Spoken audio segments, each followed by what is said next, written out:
You know, Richard, we pay an awful lot of attention, of course, to what the Fed is doing with monetary policy in terms of interest rates. But liquidity is something that the Fed has had a very big hand in for many, many years. Do you think we are still too high when it comes to liquidity levels in the markets right now? Walk me through your theory. Yeah, Courtney, I think that, the Fed kind of opened the spigot correctly for the pandemic, but never really shut it the way that they probably should have. And so the result was you had tons of excess liquidity that caused a very speculative environment. And speculation causes misallocation of capital within the economy. And so you ended up with crazes in meme stocks, in cryptocurrencies, in tech, innovation, disruption. All these things became very popular because it was basically free money. And if it's free money, why not take a gamble on this stuff? And so the fact that the Fed is tightening, yes, they're tightening, but are they tight, and have they gotten rid of this speculative fervor? The answer is no. Why is that important? Because it continues to have this gross misallocation of capital in the economy. In other words, capital goes to things we don't need and not to things that we do need in the economy. We were speaking a little earlier about what's going on specifically in the tech sector and the narrow leadership therein. You think that that's a signal we might be towards the end of any kind of a rally here?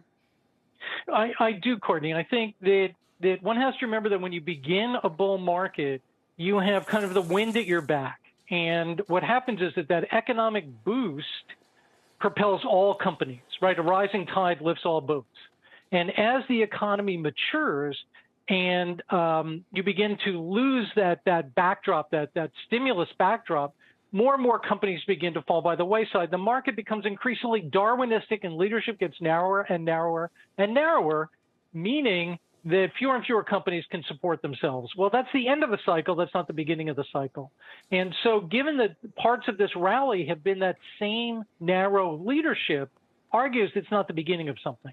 So let's pivot back to earnings, which you say may not have, be troughed or whatever. What does the rising dollar do to U.S. corporate earnings? How does that nip at them? Yeah, I think that's a critical question right now that investors are largely ignoring. I mean, Rick pointed out that the dollar has been very strong just in the previous segment here, and the dollar's been historically strong. And there's kind of an old rule of thumb that when the DXY, the dollar index, goes up 15% or more year on year, you tend to, not all the time, but about 80 or 85% of the time, you get a profits recession within 1 to 4 quarters thereafter. Well, the dollar has been above 15% now for quite some time. That argues we're going to have a profit recession. We think there's going to be one probably either end of this year or beginning of next year. But what's the most currency exposed sector? It's technology. Yeah. And so if you believe that there's a strong dollar, you have to be worried about the earnings of the tech sector. I'm not sure that people have made that connection. Shepard Smith here. Thanks for watching CNBC on YouTube.